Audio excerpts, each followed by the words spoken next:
Hello guys, good morning. तो स्वागत है आपके अपने चैनल हैंड नोट्स मोटो पे। जैसे कि आप लोग जानते हैं कि मैं जो कि अंकित सर के द्वारा जो कि होमगार्ड का जो 100% डेली कराया जाता है, मैं उसका रिवीजन करवाता हूं। जो कि अंकित सर ने 1 घंटा 14 2 घंटा 14-15 मिनट का वीडियो बनाते हैं लोग, और लेकिन हम उसको सोचते हैं 40-45 मिनट 1 घंटा में पूरा कंप्लीट रिविजन करा दूँ।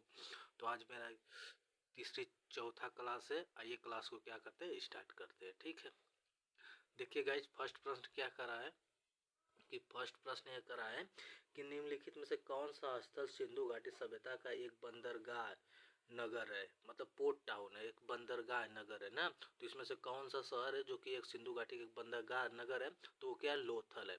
लोथल क्या है? एक सिंधु घाटी का जो है ना कि बंदरगाह नगर है। ठीक है, लोथल कहाँ है? गुजरात में है। किस नदी पे? भोगवा नदी पे। तो ये भी प्रश्न बनता है कि पहले तो बंदरगाह नगर कौन? लोथल हो गया। लोथल किस नदी पे है? मतलब कि भोगवा नदी पे। लोथल है कहाँ? गुजरात में है। ठीक है, तो अगर होमगार्ड में अगर पेपर आसान बनेगा तो ये भी आसान है कि लोथल किस नदी पे? भोगवा नदी पे है। ये प्रश्न भी बन सकता है। ठीक है, अब उसके बाद देखो, तो ये क्या हमारा हो गया? लोथल हो जाएगा। ठीक है, फिर आ गया कालीबंगन। कालीबंगा, कालीबंगा कहाँ है? राजस्थान, घग्गर में। राजस्थान घग्गर में कहाँ है हमारा? कालीबंगा है, कालीबंगन है ना। इससे कहा, जूते हुए खेत के साक्ष्य कहाँ से मिले? कालीबंगन से। कहाँ से मिले? जूते हुए खेत के साक्ष्य कहाँ से मिले? हमारा कालीबंगन से। उसके बाद देखो धौलावीरा। धौलावीरा भी कहाँ हमारा क्या है? गुजरात में है। जल प्रबंधन विश्व विरासत स्थल, विश्व विरासत स्थल में इसको धौलावीरा को शामिल किया गया यूनेस्को में। शायद 2010 में कि कब शामिल किया गया था, देख लीजिएगा आप लोग। बट और इसके बाद क्या है कि जल प्रबंधन की व्यवस्था का धौलावीरा में थी। जल प्रबंधन, स्वच्छ जल की व्यवस्था का जब इसमें धौलावीरा में थी। धौलावीरा भी हमारा कहाँ है? गुजरात में है। देखिए मोहनजोदड़ो, मोहनजोदड़ो क्या कहते हैं? बृहद स्नानागार। तो ये भी प्रश्न आया था, कितना बार आ चुका है कि मतलब कि मतलब सिंधु घाटी सभ्यता का सबसे बृहद स्नानागार कौन है? तो बृहद स्नानागार कौन है? मोहनजोदड़ो है ना। मोहनजोदड़ो का अर्थ क्या है? तो देखो ये तो बहुत ही मोस्ट इंपॉर्टेंट बार बार आ चुका है कि मोहनजोदड़ो का अर्थ क्या होता है? तो मृतकों का टीला। क्या होता है? मृतकों का टीला होता है। मोहनजोदड़ो कहाँ है? पाकिस्तान में है। कहाँ है? अब पूछ दे सबसे मस्त प्रश्न कि मोहनजोदड़ो किस नदी किनारे? तो सिंधु नदी किनारे। तो देखो सिंधु में इसे, यहाँ भारत की मैप रहता तो यहाँ से इसे पाकिस्तान से होकर सिंधु नदी जाती है ना अरब सागर में। तो यही है कि मतलब कि जो कि पाकिस्तान से होकर मोहनजोदड़ो जो कि पाकिस्तान में है। पाकिस्तान में किस नदी पे? मोहनजोदड़ो सिंधु नदी पे। मृतकों को टीला मोहनजोदड़ो कहते हैं। बृहद स्नानागार कहाँ पाया गया? मोहनजोदड़ो में पाया गया। ठीक है, और नेक्स्ट प्रश्न देखते हैं क्या कहा है कि निम्नलिखित कौन सा एक जानवर सिंधु घाटी सभ्यता के मोहरों पर नहीं पाया जाता? तो देखो सिंधु घाटी सभ्यता हम लोग देखे होंगे, उस पर कौन सा जानवर नहीं पाया जाता? तो देखिए हम लोग बैल देखे हैं, सिंधु घाटी सभ्यता के पवित्र जानवर है। बैल का भी बना रहता है चित्र, देखे हैं। हाथी का भी चित्र बना रहता है, गेंडा का भी चित्र बना रहता है। ठीक है, लेकिन घोड़े का साक्ष्य तो मिला सुरकोटजा गुजरात से, लेकिन घोड़े का चित्र हम लोग कहीं नहीं देखे हैं कि उसके मोहर वाला सीन नहीं देखे हैं। तो क्या हो जाएगा हमारे यहाँ? घोड़े का क्या हो जाता है? तो घोड़े घोड़े मतलब कि घोड़े का साक्ष्य भी हमें सुरकोटडा मिला। सुरकोटडा कहाँ है हमारा? गुजरात में है। सुरकोटडा कहाँ है? गुजरात में है। ठीक है, नेक्स्ट प्रश्न देखते हैं। बहुत ही मस्त, बहुत ही इंपॉर्टेंट, बहुत ही मतलब समझो कि एक तरह से किसी न किसी होमगार्ड शिफ्ट में पक्का पूछेगा प्रश्न, क्योंकि बहुत ही बेस्ट और बहुत ही मतलब अच्छा प्रश्न है। ठीक, क्या क्या सत्यमेव जयते शब्द किस उपनिषद से लिया गया है? तो सत्यमेव जयते शब्द ना मुंड उपनिषद से लिया गया। ठीक है, कहाँ से? मुंड उपनिषद से। तो मुंड उपनिषद से लिया गया ना। उपनिषद क्या होता है? देखो गुरु के समीप बैठकर ज्ञान प्राप्त करना ही क्या कहलाता है? हमारा उपनिषद कहलाता है। गुरु के समीप बैठकर ज्ञान प्राप्त करना हमारा क्या कहलाता है? उपनिषद कहलाता है। उपनिषद की कुल संख्या कितनी है? 108 है। प्रामाणिक संख्या कितनी है? 12 है। तो उपनिषद की कुल संख्या पूछ देता है कभी कभी कि उपनिषदों की कुल संख्या कितना? 108 है। सबसे बड़ा उपनिषद कौन है? बृहदारण्यक ना। तो सही, सबसे बड़ा बृहद मतलब बड़ा होता है, बृहदारण्यक हो गया। सबसे छोटा क्या होगा? मांडुक्य। तो मांडुक्य सबसे छोटा हो जाएगा उपनिषद, सबसे बड़ा हो जाएगा बृहदारण्यक। ठीक है, नेक्स्ट प्रश्न देखते हैं क्या कहा है कि ऋग्वेद में सबसे महत्वपूर्ण और सर्वाधिक बार उल्लेखित नदी कौन सी है? मतलब सबसे महत्वपूर्ण और सर्वाधिक बार ऋग्वेद में किस नदी का वर्णन किया गया है ऋग्वेद में? मतलब ये प्रश्न बार बार, मतलब ये बार PYQ प्रश्न एग्जाम में आया है। ठीक है, कि ऋग्वेद में सबसे सर्वाधिक बार किस नदी का उल्लेख किया गया है? तो कौन सी? सिंधु नदी। हमारा सिंधु नदी का सर्वाधिक बार उल्लेख किया गया है। अब पूछेगा गंगा नदी का 1 बार, यमुना नदी का 2 बार, ठीक है। सरस्वती के बारे में पूछेगा तो सबसे पवित्र नदी पूछेगा कि सिंधु, मतलब ये पूछा ऋग्वेद की सबसे पवित्र नदी कौन है, तो ऋग्वेद की सबसे पवित्र नदी कौन है, हमारी सबसे पवित्र नदी सरस्वती नदी है ना। सरस्वती नदी को माते माँ कहते हैं, देवित्र माँ कहते हैं, नदीत्वम कहते हैं। माते माँ कहते हैं, देवी कहते हैं, नदीत्वम माँ कहते हैं, नदी की माँ कहते हैं, तो सरस्वती नदी को, ठीक है। फिर नेक्स्ट प्रश्न देखते हैं क्या कहा है। नेक्स्ट प्रश्न गाइस क्या कहा है ना कि जीवक प्रसिद्ध चिकित्सक जो कि फिजिशियन किस शासनकाल के दरबार से संबंधित था। तो जो जीवक था ना, तो जीवक देखो किससे संबंधित था ना, जीवक क्या था, बिंबिसार था। बिंबिसार, बिंदुसार नहीं है, बिंबिसार है, बिंबिसार से संबंधित था। तो हर्यक वंश का संस्थापक कौन है, बिंबिसार है। तो देखो यही पूछ देगा, हमें तो लगता है कि यही प्रश्न पूछेगा, हर्यक वंश के संस्थापक कौन थे, बिंदुसार है। कौन है, बिंबिसार है, बिंबिसार। तो हर्यक वंश के संस्थापक कौन है, बिंबिसार है। उसके बाद देखो जीवक ना महात्मा बुद्ध का इलाज किए थे। जीवक जो थे ना महात्मा बुद्ध का इलाज किए थे, ठीक है ना।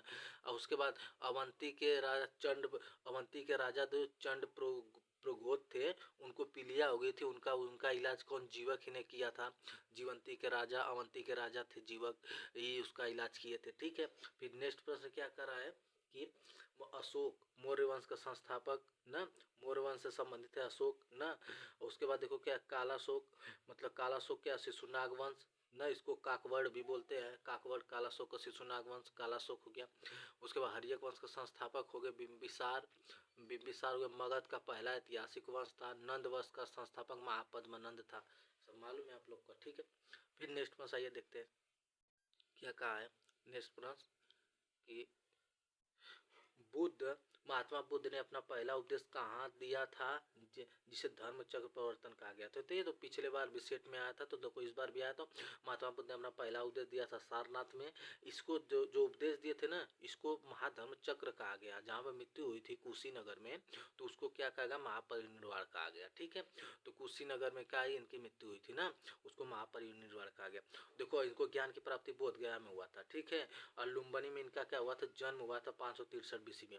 पिता का नाम मतलब कि शुद्धोधन था। पिता का नाम क्या था, शुद्धोधन था। माता के नाम क्या थी, महामाया था। और उसके बाद मौसी के नाम प्रजापति गौतमी ने। इन लोगों मरने के बाद इनकी क्या पालन पोषण की थी। तो गौतम बुद्ध का पालन पोषण करने वाली कौन थी, उनकी मौसी प्रजापति थी ना। इनकी एक सुंदर पत्नी थी, जिसका पत्नी का नाम था यशोधरा था।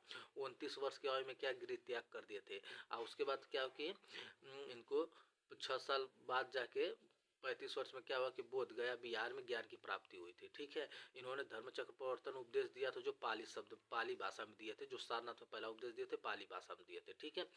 उसके बाद इसको मतलब कि इनका मतलब सबसे ज्यादा उपदेश क्या श्रावस्ती में दिए हैं। इसका निधन कहाँ हो गया, कुशीनगर में हो गया है।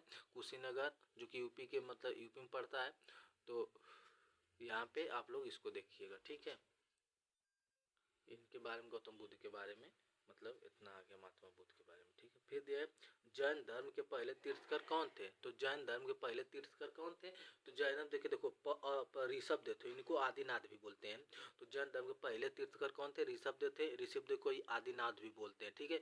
और उसके बाद क्या थे, 23वें तीर्थकर क्या थे, पार्श्वनाथ थे। 24वें तीर्थकर क्या थे, महावीर स्वामी थे। तो आप लोग को क्या रखना, पहले याद रखना है चौथा 24वां याद रखना है। तो पहले कौन थे, ऋषभदेव को आदिनाथ बोलते हैं। और 24वें महावीर स्वामी थे, ठीक है ना।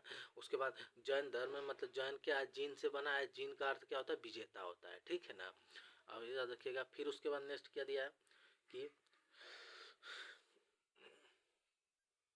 इसको क्या है कि मिलान कीजिए ना। तो देखो बिंबिसार जो था ना मौर्य वंश का, बिंदुसार जो था कि बिंदुसार क्या था ना कि मतलब कि क्या मौर्य वंश से संबंधित था। कालाशोक क्या था, शिशुनाग वंश से संबंधित था, शिशुनाग वंश से संबंधित था। उदयन क्या था कि हर्यक वंश से संबंधित था। कनिष्ठ क्या था, कुषाण वंश से संबंधित था। तो इसका ABC हो जाएगा। फिर देखिए नेक्स्ट प्रश्न क्या दिया, गुलामगिरी पुस्तक किसने लिखी थी। तो गुलामगिरी पुस्तक किसने लिखी है, ज्योतिबा बाई फूले ने लिखी है। तो गुलामगिरी पुस्तक किसने लिखी है, ज्योतिबा बाई फूले ने लिखी है। उसके बाद क्या कि BD जो EB रामास्वामी अयंगर जो है, ये दक्षिण भारत के थे। 1925 में मतलब इन्होंने आत्मा सम्मान आंदोलन मतलब किए थे। फिर देखो सत्यशोधक समाज की स्थापना भी किसने की है, ज्योतिबा बाई फुले ने 1873 में। मतलब कि जातीय निम्न जातीय आंदोलन भी यही महाराष्ट्र में की थी, मतलब ज्योतिबा बाई फुले ने। सत्यशोधक समाज की स्थापना ज्योतिबा बाई फुले, गुलामगिरी किसने लिखी, ज्योतिबा बाई फुले ने। इसको आप लोग याद रखिएगा, ठीक है। नेक्स्ट पॉइंट देखिए क्या करा, कुतुबुद्दीन ऐबक किस वंश का संस्थापक था, तो कुतुबुद्दीन गुलाम वंश का संस्थापक था, ठीक है। गुलाम वंश कहाँ थे, गुलाम वंश स्टार्ट हुआ था हमारा 1206 से 1290 तक, 1206 से 1290 तक। उसके बाद गुलाम वंश के बाद हमारा स्टार्ट हुआ, तो गुलाम वंश के संस्थापक कौन थे, कुतुबुद्दीन ऐबक थे। फिर खिलजी वंश स्टार्ट हुआ था 1290 से 1320 तक, खिलजी वंश 1290 से 1320 तक। खिलजी वंश के संस्थापक जलालुद्दीन खिलजी था, जलालुद्दीन खिलजी था ना। फिर उसके बाद 320 से 1444 तक हुआ था तुगलक वंश, गयासुद्दीन तुगलक था संस्थापक। तो सबसे ज्यादा मतलब पूछता है कि सबसे ज्यादा शासनकाल किसका है, मतलब कि सबसे ज्यादा तुगलक वंश मतलब शासन किया है ना, जो कि 1320 से 1414 तक, 94 साल तक। फिर उसके बाद लोधी मतलब संस्थापक बहलोल लोधी था, जो कि 1451 से 1526 तक। उसके बाद आ गया था बाबर, 1526 में पानीपत का युद्ध लड़े थे, तो उसके बाद तो यहाँ ये 75 साल तक रहा, ठीक है। तो लोधी वंश का संस्थापक बहलोल लोधी था। सैयद वंश उसके बाद आ गया, तो सैयद वंश भी क्या, तो सैयद वंश में क्या था, खिज्र खान। तो यही पूछता है मोस्ट इंपोर्टेंट प्रश्न, यही कभी कभी पूछ देता है कि सैयद वंश के संस्थापक कौन है, तो सैयद वंश के संस्थापक कौन है, खिज्र खान है। ऐसे ही 37 साल तक चला था, 1414 तक, ठीक है। नेक्स्ट प्रश्न देखते हैं क्या था, कि किस मुगल शासक के शासनकाल को वास्तुकला का स्वर्ण युग कहते हैं। स्वर्ण युग, तो वास्तुकला का है ना, जिसको आर्किटेक्चर बोलते हैं, तो आर्किटेक्चर बोलते हैं, वास्तुकला का स्वर्ण युग बोला है। तो वास्तुकला का स्वर्ण, देखो आर्किटेक्चर जो वास्तुकला का स्वर्ण युग तो शाहजहां था, क्योंकि वो देखो बहुत से बना, ताजमहल बनवाया है, तो मतलब ये जब निर्माण किया था, तो इसी को बोलते हैं आर्किटेक्चर, मतलब वास्तुकला का स्वर्ण युग किसको बोलते हैं, शाहजहां को। तो शाहजहां था, ठीक है। कौन था शाहजहां था। उसके बाद क्या है कि अकबर को क्या बोलते हैं, प्रशासनिक। उसके बाद चित्रकला का स्वर्ण युग बोलते हैं, चित्रकला का स्वर्ण युग किसको बोलेंगे हम, जहांगीर को ना, जहांगीर को बोलेंगे चित्रकला का स्वर्ण युग। सबसे अधिक विस्तार औरंगजेब ने कर 20 सूते किए थे, सबसे अधिक विस्तार औरंगजेब का था, ठीक है ना, औरंगजेब पे समय था। फिर कहा था कि शिवाजी के अष्टप्रधान में पेशवा पद का किससे संबंधित होता है। अष्टप्रधान में जो पेशवा पद होता है वो किससे संबंधित होता है, तो पेशवा पद अष्टप्रधान किससे होता है, राज्य प्रशासन और वित्त के प्रमुख के द्वारा क्या होता है कि संबंधित था, राज्य प्रशासन और वित्त के प्रमुख की तरह संबंधित था। सलाहकार निर्णय लिए थे कौन, छत्रपति शिवाजी ना। फिर नेक्स्ट क्या था कि पेशवा का जो कि पद है ना, पेशवा का पद जो कि किस मंत्री के द्वारा होता है, तो प्रधानमंत्री के बराबर होता है पेशवा का पद। ये लोग भी आप लोग याद रखें, प्रधानमंत्री के बराबर होता है पेशवा का पद, ठीक है। फिर कहा है विजयनगर साम्राज्य की राजधानी क्या थी, तो विजयनगर साम्राज्य की राजधानी क्या थी, हम्पी थी। हम्पी कर्नाटक में पड़ता है ना। हम्पी को भी यूनेस्को में 1986 में शामिल किया गया था, विश्व विरासत स्थल में हम्पी को 1986 में शामिल किया गया था। हम्पी कहाँ है, तुंगभद्रा नदी के दक्षिण में स्थित है, तो हम्पी किस नदी पर, तुंगभद्रा नदी पर स्थित है हम्पी। मतलब फिर विजयनगर साम्राज्य की स्थापना 1336 में हरियर और बुक्का ने किए थे संगम वंश में।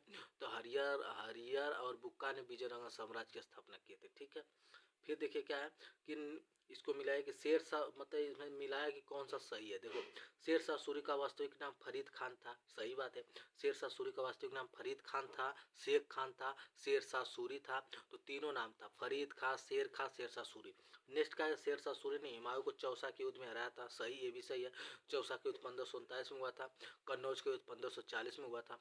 तो कन्नौज का युद्ध 1540 में, चौसा के युद्ध 1939 में। चौ से मतलब 40 से कम को तो 39, और कन्नौज का हो जाएगा 1540।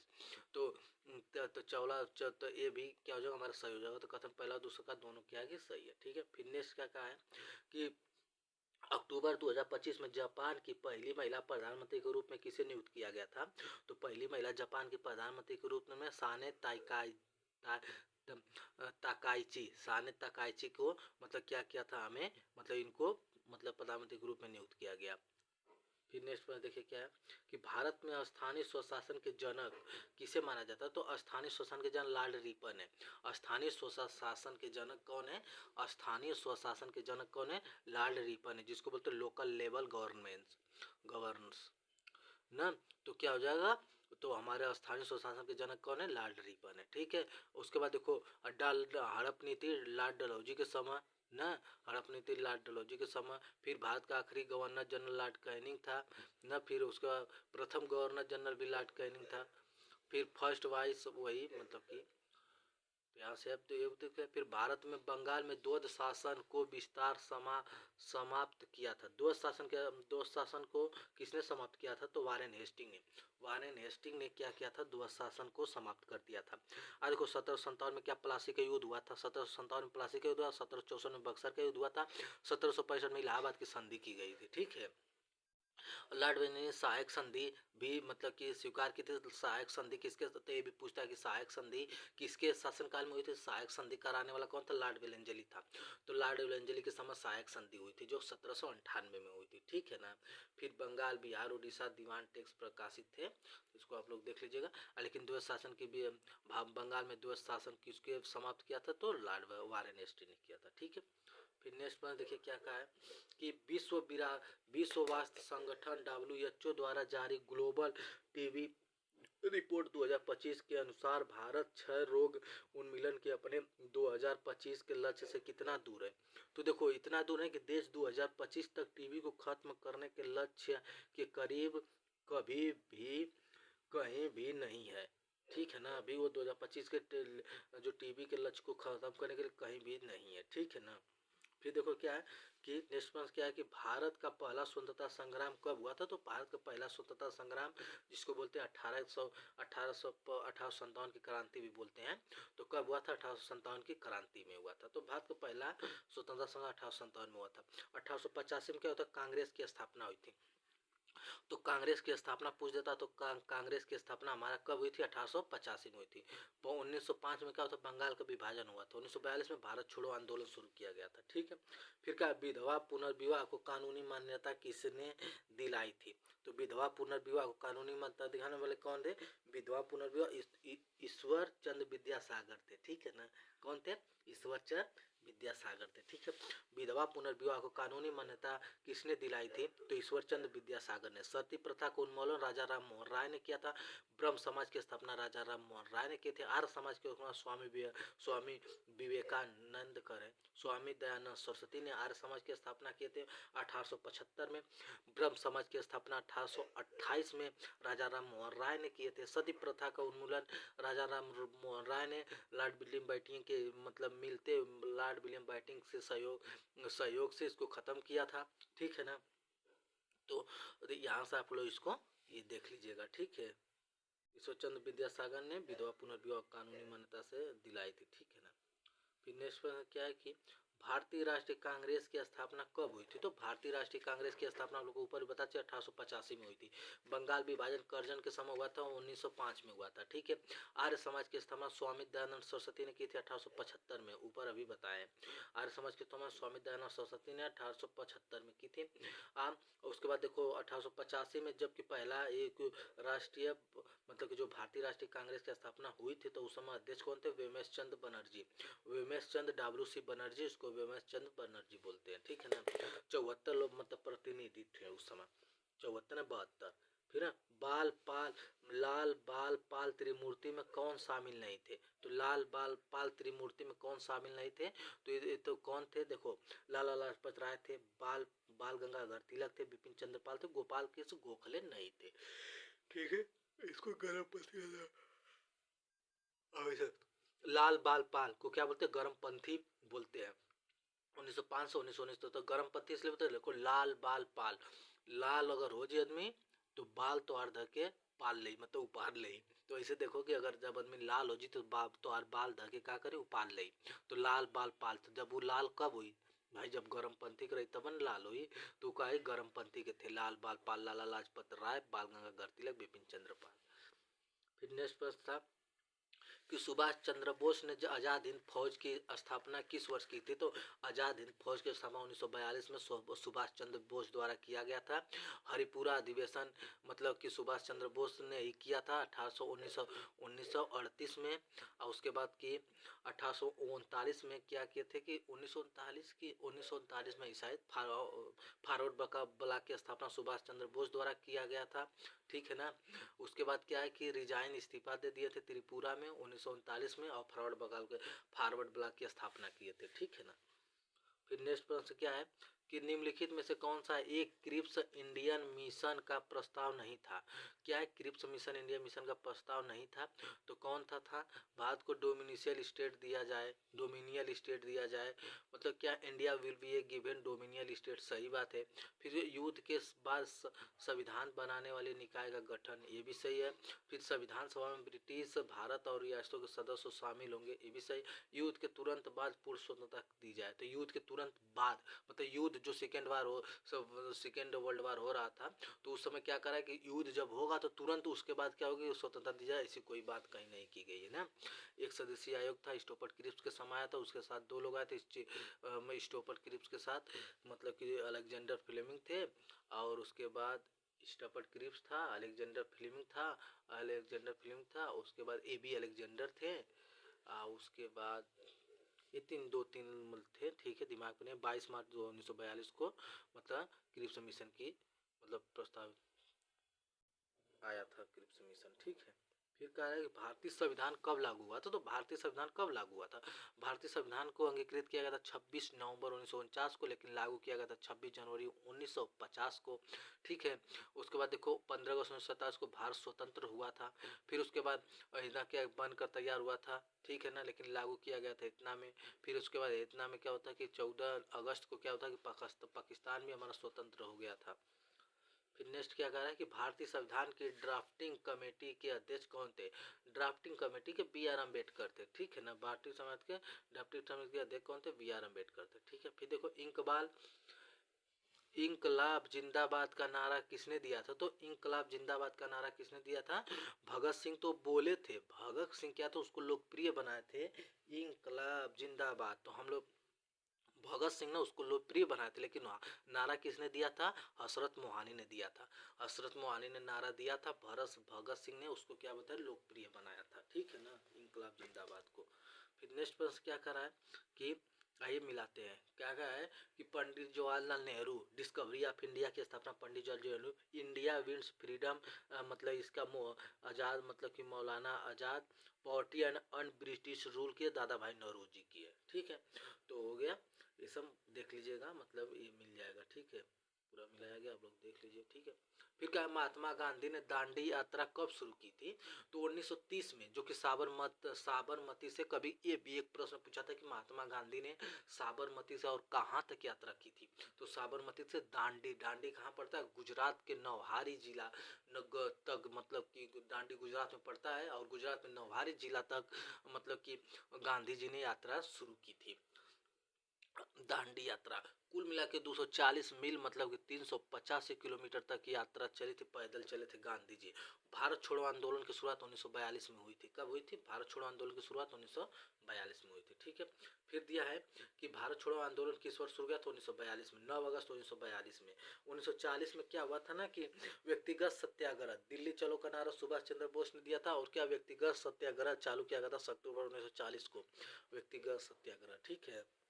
नेक्स्ट प्रश्न क्या है कि पानीपत की तीसरी लड़ाई का, अब देखो ये यहाँ तक सर कराए थे, ठीक है ना, इसके बाद क्या है कि नहीं कराए, तो इसके बाद हम लोग करने जाते हैं, हम लोग को जितना आएगा उतना करेंगे। ठीक है, जो नहीं आएगा तो कोई भाई हम लोग टीचर नहीं है, ठीक है, सहयोग से करते चलेंगे, कोई कुछ गूगल पे सर्च करेंगे। और क्या, पानीपत की तीसरी लड़ाई कब हुई थी, तो 1761 में हुई थी। ठीक है ना। फिर कहा कि भारत में रेलवे का जनक किसे कहा जाता है, तो रेलवे का जनक कौन है, लॉर्ड डलहौजी है। ठीक है, कौन है, लॉर्ड डलहौजी। ठीक है ना। फिर कहा है प्राचीन भारत के उस प्रसिद्ध शासक का नाम क्या है जिसके अंतिम समय में जैन धर्म अपना लिया था, तो अंतिम समय में जैन धर्म अपनाने वाले कौन थे, हमें लग रहा है अशोक थे शायद, अंतिम समय में जैन धर्म अपनाने वाला अशोक ही था, देख लीजिएगा आपको इसको, मैं मतलब कन्फर्म। अर्थशास्त्र नाम पुस्तक के लेखक कौन है, अर्थशास्त्र किसने लिखी है, चाणक्य ने लिखी है। अर्थशास्त्र किसने लिखी, चाणक्य, कौटिल्य लिखे। ठीक है ना। फिर क्या है, चरक किसके दरबार के प्रसिद्ध चिकित्सा थे, तो चरक किसके दरबार के थे, चरक किसके दरबार के थे बताइए, तो चरक किसके दरबार में थे, आप लोग थोड़ा इसको सर्च कर लीजिएगा, क्योंकि अभी मैं नोट्स बनाया लेकिन रिवीजन नहीं किया हूँ। ठीक है ना। उसके बाद देखिए गुप्त काल के दौरान नवरत्न किसके बराबर में थे, तो गुप्त काल के दौरान नवरत्न किसके दरबार में थे, तो नवरत्न चंद्रगुप्त द्वितीय, नवरत्न किसके दरबार में थे, तो आइए इसको देख लेते हैं। ठीक है, नवरत्न।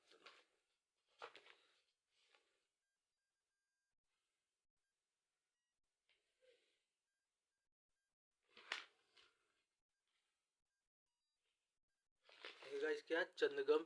चंद्रगुप्त द्वितीय। ऐसा मैं पेज खोला हूँ कि मेरा वही आ ही गया, सामने वाला ही आ गया है। देखिए जो कि मैं यहीं पे दिया है, देखिए चंद्रगुप्त द्वितीय। चंद्रगुप्त द्वितीय में क्या थे मेरे? नवरत्न थे। ठीक है ना। तो नवरत्न किसके दरबार में थे? चंद्रगुप्त। देखिए चंद्रगुप्त द्वितीय है ना, चंद्रगुप्त द्वितीय। उसके बाद देखिए यहाँ पे देखिए लिखा ना है कि नवरत्न, यही नवरत्न थे। ठीक है ना। कालिदास, अमर सिंह, घटकरपग, धनवंती, फिर क्या था? शंकु, वेतामेट्र, वरा, वामीर, वरुरुचि, फिर छपड़क। छपड़क तो यही क्या? नवरत्न चंद्रगुप्त द्वितीय के दरबार में थे। तो क्या? चंद्रगुप्त द्वितीय के दरबार में। ठीक है। फिर क्या क्या है, इसको आप लोग देख लीजिएगा। ठीक है ना। जो 2025 में मतलब भौतिकी का नोबेल पुरस्कार किस वैज्ञानिक को प्राप्त किया गया है? तो हमें लग रहा है कि जॉन क्लार्क, हाँ यही है। ठीक है, ऐसा ही है। आप लोग भौतिक के लिए जॉन ने क्लार्क को कैसे मार डाला, आप लोग को बताए थे ना कि ट्रिक बताए थे ना, भौतिक के लिए जॉन ने क्लार्क को मार डाला। तो John Clark, Mitchell S devoted और जॉन ए मार्टिन मार डाला। मार्टिन डेवोट, जॉन क्लार्क ने भौतिक के लिए। तो एक लोग मतलब सी वाला, इसका आंसर क्या हो जाएगा? सी हो जाएगा। ठीक है। फिर नेक्स्ट पर देखिए क्या है? त्रिपिटक किस धर्म से संबंधित है? त्रिपिटक क्या है? त्रिपिटक हमारा क्या? बौद्ध धर्म से संबंधित है ना त्रिपिटक।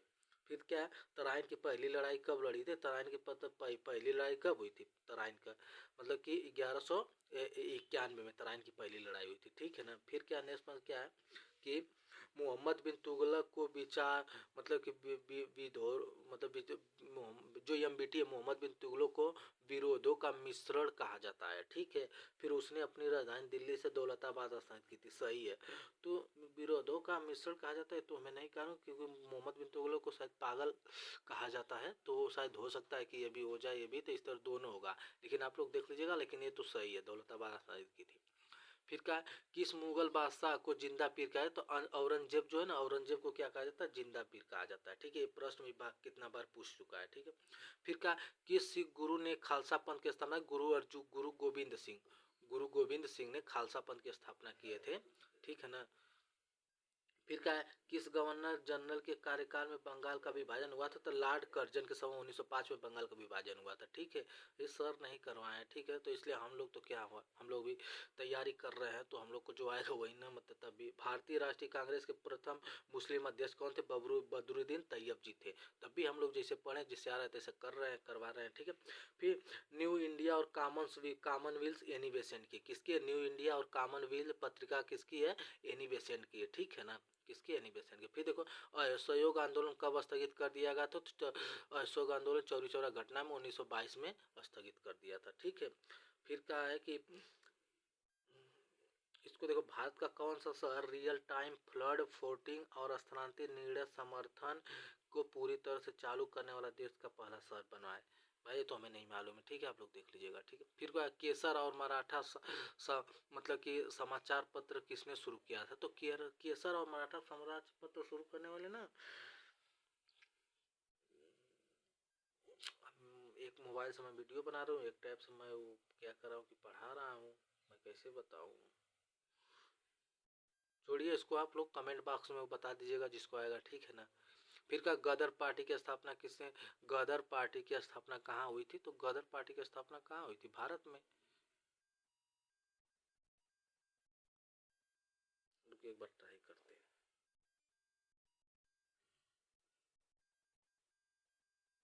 गदर पार्टी की स्थापना कहाँ हुई थी?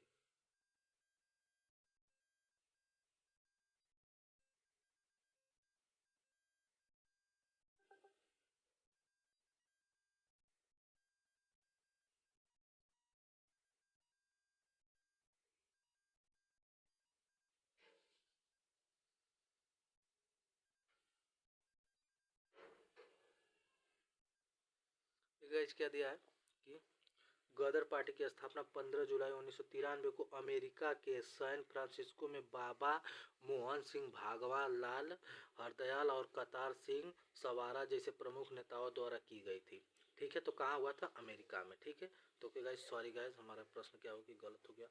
ओ माय गॉड, अब हमको तो पूरा खोलना पड़ेगा पीडीएफ ही।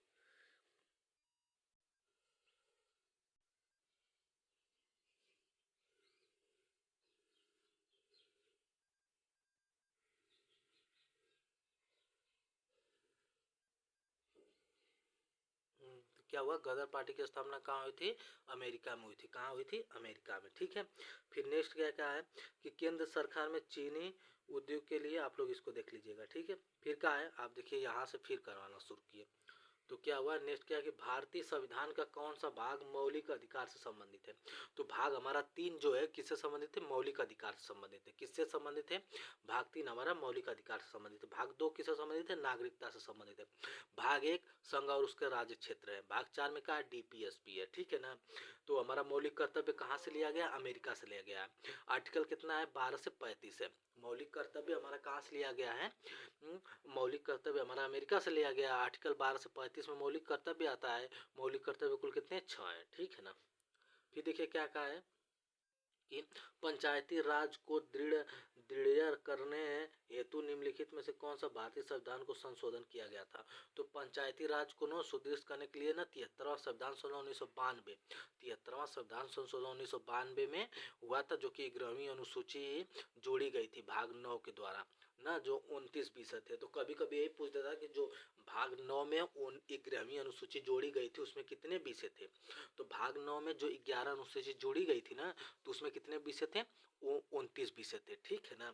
फिर क्या है कि अब उसके बाद देख लीजिए, इसकी स्थापना 2 अक्टूबर 1995 में, मतलब 1959 में की गई। ठीक है, फिर अंतर्राष्ट्रीय न्यायालय, मतलब अंतर्राष्ट्रीय न्यायालय का मुख्यालय कहाँ? द हेग नीदरलैंड में है। कहाँ है? द हेग नीदरलैंड में। यूएनओ का अंग है। अंतर्राष्ट्रीय जो न्यायालय है वो क्या? यूएनओ का अंग है।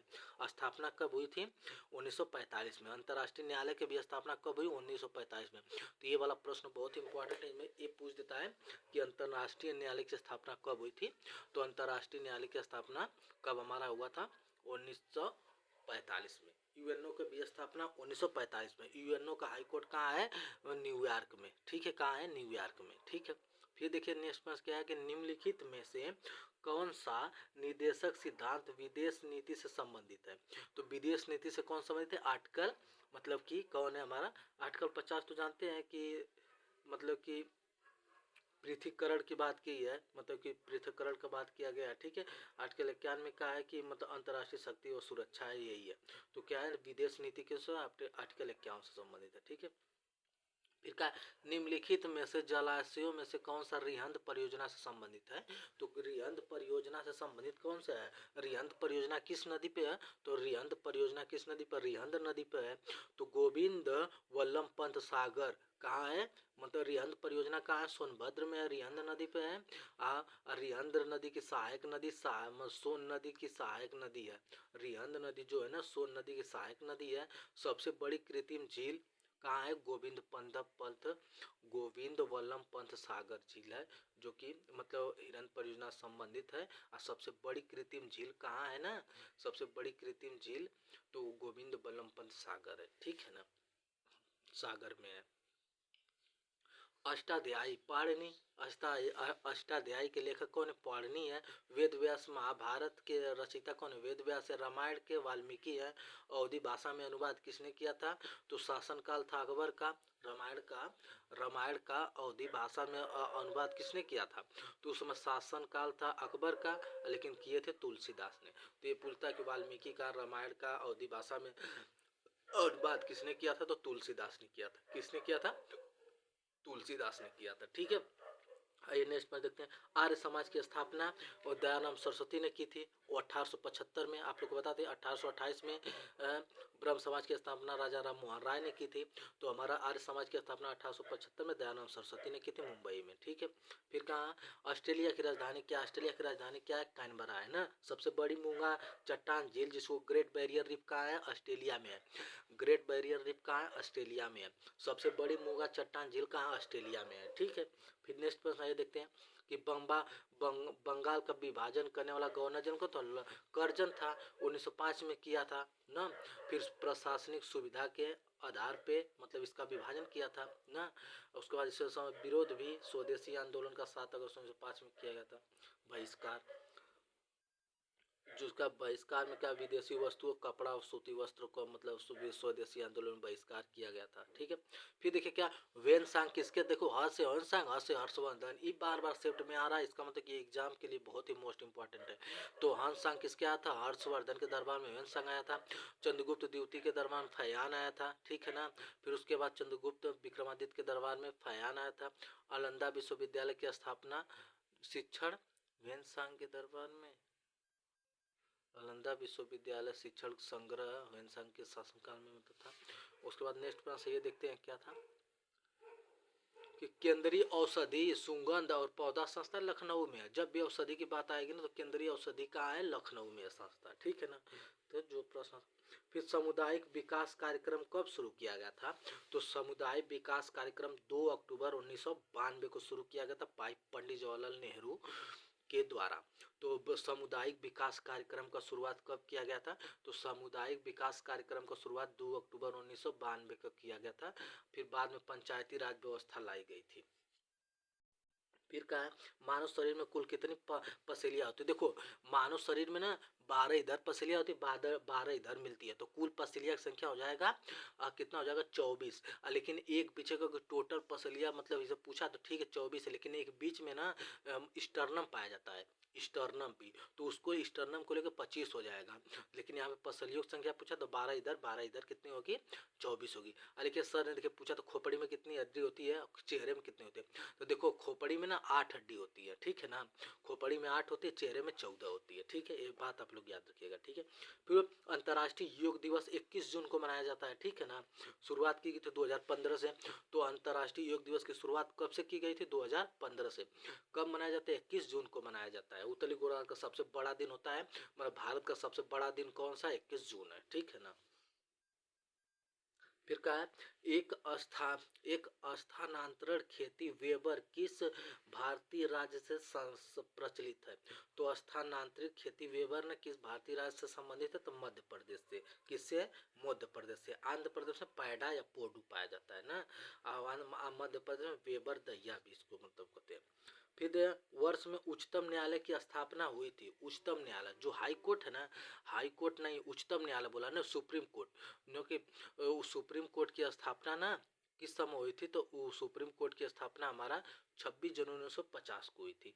कार्य करना शुरू कब किया गया था, 28 जनवरी 1950 को।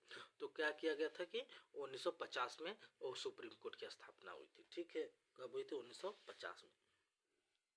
फिर क्या गया कि निम्नलिखित में से किस राजनेता ने भूदान आंदोलन में सक्रिय भूमिका निभाई थी, तो भूदान आंदोलन में सक्रिय भूमिका निभाने वाले कौन थे, जयप्रकाश नारायण। लेकिन भूदान आंदोलन की शुरुआत की बात करेगा, देखो भूमिका निभाने वाले तो कौन है, जयप्रकाश नारायण है, लेकिन कहेगा कि भूदान आंदोलन की शुरुआत किसने की थी, तो आचार्य विनोबा भावे। तो हम तो ये पूछ रहे हैं कि इसका ये सक्रिय भूमान योगदान पूछेगा कि नहीं पूछेगा, लेकिन नहीं मालूम है भूमिका निभाने वाले, लेकिन ये जरूर पूछेगा कि भूदान आंदोलन की शुरुआत किसने की थी। तो हमें याद रखना चाहिए कि भूदान आंदोलन की शुरुआत आचार्य विनोबा भावे ने की थी ना, ठीक है, 1951 में आर्य भूमि विधान में, ठीक है, आप लोग इसको याद रखेगा। फिर बैलाडीला छत्तीसगढ़ में एक जगह है ना कि समुद्र भंडार के लिए जाना जाता है। बैलाडीला जो हेमेटाइट जो होता है ना, लव एक्स के लिए जाना जाता है, लव की खान है, कहाँ है, लव की खान कहाँ है, बैलाडीला में है, कहाँ है, बैलाडीला में, लव की खान बैलाडीला में। कोयले की खान कहाँ है, वेस्ट बंगाल में है, रानीगंज में। फिर कोयला झरिया में मतलब झारखंड में क्या होगी पाया जाता है, ठीक है ना। फिर क्या, फ्लेमिंगो शहर कहाँ स्थित है, फ्लेमिंगो कहाँ है, फ्लेमिंगो कहाँ हमारा आंध्र प्रदेश गुजरात में है ना, तो फ्लेमिंगो कहाँ है, गुजरात में। गुजरात कहाँ, कच्छ का रण कहाँ हमारा गुजरात में है। फ्लेमिंगो अभ्यारण्य भी हमारा कहाँ है, गुजरात में है, तो रण का कच्छ कहाँ है, गुजरात में है, ठीक है। नेक्स्ट में देखिए, प्राचीन समुद्री बंदरगाह मुजिरिस किस भारतीय राज्य में स्थित था, तो मुजरिस किससे था, केरल से संबंधित था ना, ठीक है। फिर प्राचीन बंदरगाह कौन है, लोथल है, किस नदी किनारे, भोगवा नदी किस तरह, लोथल कहाँ है, गुजरात में है, ठीक है। फिर भारत छोड़ो आंदोलन की रानी किसे कहा जाता है, तो भारत छोड़ो आंदोलन की रानी किसको कहा जाता है ना, तो रानी कहा जाता है अरुणा आसफ अली को। तो भारत छोड़ो आंदोलन की रानी किसको कहा जाता है, अरुणा आसफ अली को। किसको? अरुणा आसफ अली को ना। 1942 में वर्धा मुंबई में ग्वालियर टैंक में वर्ष से संबंधित है इन्होंने। फिर अरुणा आसफ में क्या कहते हैं 1942 में ये हुआ था, 1942 में भारत छोड़ो आंदोलन हुआ था जो कि वर्धा मुंबई से ग्वालियर टैंक से संबंधित है ना। अरुणा आसफ अली ने इन्होंने ही भारत छोड़ो आंदोलन के दौरान झंडा फहराया था। तो सर्वप्रथम झंडा फहराने वाली कौन थी? मतलब सर्वप्रथम नहीं थी, भारत छोड़ो के आंदोलन झंडा फहराने वाली कौन थी? महिला थी, तो अरुणा आसफ अली थी। ठीक है। निम्नलिखित में से कौन सा विषय राज्य सूची के अंतर्गत आता है? तो कौन सा विषय किसमें आता है? राज्य सूची के अंतर्गत आता है तो हमारा पृथ्वीकरण आता है, जिसको टोल टैक्स बोलते हैं। तो हमारा पृथ्वीकरण आता है। स्टेट में क्या होता है? जिस पर स्टेट मतलब राज्य सूची मतलब स्टेट का कानून है वो। और उसके बाद क्या होता है? ये वन्य पशु और पक्षियों की सुरक्षा वन किस में आता है? समवर्ती सूची में आता है ना। उसके बाद क्या बीमा क्या हो गया? संघ सूची में आ गया। ठीक है। नेक्स्ट पर देखिए, केंद्रीय जांच ब्यूरो के संस्थापक निर्देशक कौन है? तो केंद्रीय जांच ब्यूरो के डीपी कोहली है। कौन है? डीपी कोहली। ठीक है ना। फिर पूछा वायुमंडल में आर्द्रता को मापने के लिए किस यंत्र का प्रयोग किया जाता है? हाइग्रोमीटर। क्या? हाइग्रोमीटर। अपेक्षित घनत्व नापते हैं हाइड्रोमीटर से। वायुदाब नापते हैं बैरोमीटर से। उसके बाद बैरिंग मतलब कि हाई टेम्परेचर पे विकिरण होते पायरोमीटर से। ठीक है ना। सूर्य का प्रकाश। फिर दांडी मार्च, जिसे साल्ट मार्च और दांडी सत्याग्रह के नाम से भी जाना जाता है, निम्नलिखित में से किस आंदोलन की शुरुआत से होने वाला था? तो ये हमारा हुआ था सबने अयोग्य आंदोलन 1930 जो कि 39 में हुआ था ना 1930 में। तो सबने अयोग्य आंदोलन के साथ चौरी चौरा घंटा चौरी घंटा करें चौरी चौरा कांड 5 फरवरी 1922 में कब हुआ था? हमारा चौरी चौरा कांड हमारा कब हुआ था? 5 फरवरी 1922 में हुआ था। असहयोग आंदोलन वो 2019 करें 1920 में हुआ था ना। तो असहयोग आंदोलन 1920 में हुआ था। भारत छोड़ो आंदोलन 1942 में हुआ था ना। फिर संघ ने अयोग्य आंदोलन में नमक कानून दांडी मार्च से स्टार्ट किया था। फिर क्या करा है कि निम्नलिखित में से कौन सी वह पहली मिसाइल है जिसे भारत में विकसित किया गया है? तो भारत में पहली मिसाइल कौन सी जिसमें भारत में विकसित किया? कौन है? पृथ्वी है। 1988 में सतह से सतह मतलब जमीन से जमीन to earth earth to earth 1988 में पृथ्वी को। ठीक है। गोदावरी नदी महाराष्ट्र के किस जिले में स्थित है? तो गोदावरी नदी महाराष्ट्र के नासिक में है। नासिक से निकलती है ना, स्थित नहीं है, निकलती है। तो गोदावरी नदी महाराष्ट्र के नासिक के त्र्यंबकेश्वर के मतलब पहाड़ी से मतलब क्या निकलती है ना। उस गोदावरी नदी के दक्षिण की गंगा कहते हैं। गोदावरी नदी को बूढ़ी गंगा गोदावरी नदी को कहते हैं। ठीक है ना। 3 स्थल मतलब होता है, एक पंचवटी होता है, नानटेक है, नासिक है। नासिक में कुंभ मेला लगता है ना नासिक में। फिर नागटेक में 10वें गुरु गोविंद सिंह की हत्या हुई थी। नानटेक में। पंचवटी में क्या सीताहरण हुआ था? तो सीताहरण कभी कोई पूछला सीताहरण कब हुआ था? तो पंचवटी में हुआ था। और 10वें गुरु गोविंद सिंह की हत्या कब हुई थी? मतलब कि गुरु गोविंद सिंह की हत्या हो गई थी नानटेक में। नासिक में कुंभ मेला लगता है। ठीक है। फिर भारत में किस राज्य ने सर्वप्रथम पंचायती राज की शुरुआत की थी? पंचायती राज शुरू करने वाला सर्वप्रथम राजस्थान था। 2 अक्टूबर 1959 में किया गया था पंडित जवाहरलाल नेहरू के द्वारा। फिर दूसरा स्टेट था मतलब कि आंध्र प्रदेश। महबूब आंध्र प्रदेश 11 अक्टूबर 9 दिन बाद 1559 में पंडित मतलब आंध्र प्रदेश में महबूब द्वारा। ठीक है ना। सेकेंड राज्य था, पहला राज्य राजस्थान था। ठीक है। क्या? पंचायती राज व्यवस्था लागू करने वाला शुरुआत करने वाला। जनगणना रिपोर्ट 2011 के अनुसार उत्तर प्रदेश में बाल लिंगानुपात कितना है? तो बाल लिंगानुपात 902 है। कितना है? 902 है। यूपी का बाल लिंगानुपात फिर यूपी का पूछेगा 912 है। सर्वाधिक लिंगानुपात केरल का है, सबसे कम हरियाणा का है। तो ये पूछेगा कि सर्वाधिक लिंगानुपात किसका है? केरल का है। सर्वाधिक लिंगानुपात किसका है? केरल का है। और सबसे कम सर्वाधिक लिंगानुपात किसका? केरल का है। यूपी का 912 है। बाल लिंगानुपात 902 है। सबसे कम हरियाणा का है। ठीक है। नेक्स्ट क्या? पृथ्वी पर कितने प्रतिशत ताजा जल है? तो 3% तक। कितने? समुद्री जल महासागर जो कि खारा है 97% है। मीठा जल क्या 3% है। पीने योग्य पानी 2 से 3% है। तो 3% पर हमारा क्या ताजा जल है। फिर क्या है कि कैप्टन राकेश शर्मा ने किस वर्ष में एक सोवियत अंतरिक्ष कार्यक्रम में अंतरिक्ष की यात्रा की थी? तो मतलब कि किसने की थी? ये तो सोइज T11 यान करके था, सोइज T11 यान करके 1984 में, इससे राकेश शर्मा ने किए थे 1984 में।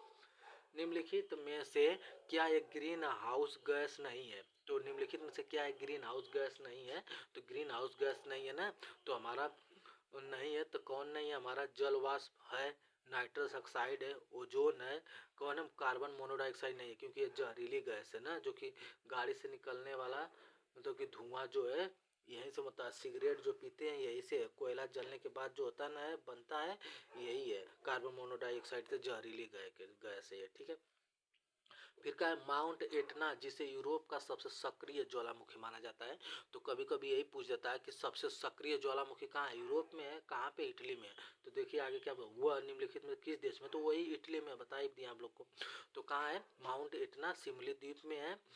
कहाँ है ज्वालामुखी, सक्रिय ज्वालामुखी माउंट एटना कहाँ है? इटली में है, ठीक है। फिर नेक्स्ट पास क्या किया है? पोनमुडी दक्षिण भारत का एक प्रसिद्ध छोटा सा हिल स्टेशन है, यह किस शहर के पास स्थित है? क्या है? क्या है? पोनमुडी दक्षिण भारत का छोटा सा एक हिल स्टेशन है, वो किस शहर में स्थित है? तिरुवनंतपुरम केरल में स्थित है ना। फिर क्या है? उत्तर प्रदेश के किस शहर में 11 मंजिल पागल बाबा का मंदिर है? उत्तर प्रदेश के किस शहर में 11 मंजिला पागल बाबा का मंदिर है? तो कहाँ है? वृंदावन में। कहाँ है? वृंदावन मथुरा में। तो वृंदावन मथुरा में का 11 मंजिला पागल बाबा की मंदिर है, ठीक है। वाराणसी में त्योहार मनाया जाता है देव दिवाली, 15 दिन के लिए देव दिवाली वाराणसी में। फिर सारनाथ में महात्मा बुद्ध ने अपना प्रथम उपदेश दिए थे, जिसे धर्म चक्र परिवर्तन कहा गया था, ठीक है।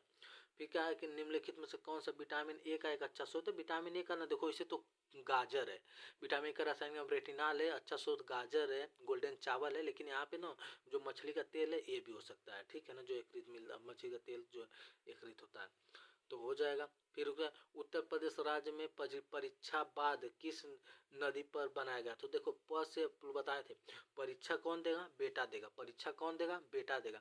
तो परीक्षा बेटा देगा तो बेतवा नदी। तो क्या उत्तर प्रदेश राज्य में परीक्षा बाद किस नदी पर बनाया गया था? तो परीक्षा कौन देगा? हमारा परीक्षा देगा हमारा बेटा देगा, तो बेतवा नदी पर बनाया गया था, ठीक है। स्टार्ट किया गया था यूपी एमपी राजस्थान में, घड़ियाल के प्रसिद्ध मतलब फिर कहा है कि संयुक्त प्रांत में उत्तर प्रदेश के रूप में नाम बदलने के बाद उत्तर प्रदेश का पहला राज्यपाल कौन था? तो उत्तर प्रदेश का क्या पूछा है यार, भूल गया।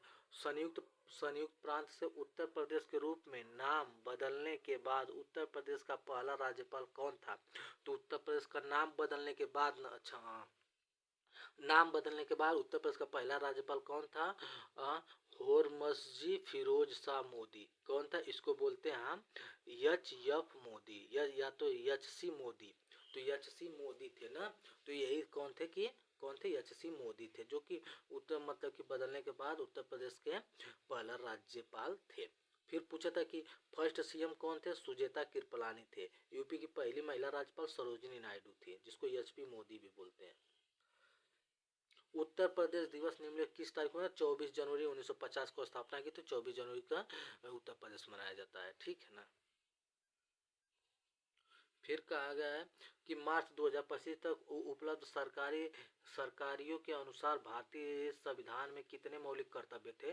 तो कितने? 11 मौलिक कर्तव्य है, ठीक है ना। ये मौलिक कर्तव्य कब जोड़ा गया था?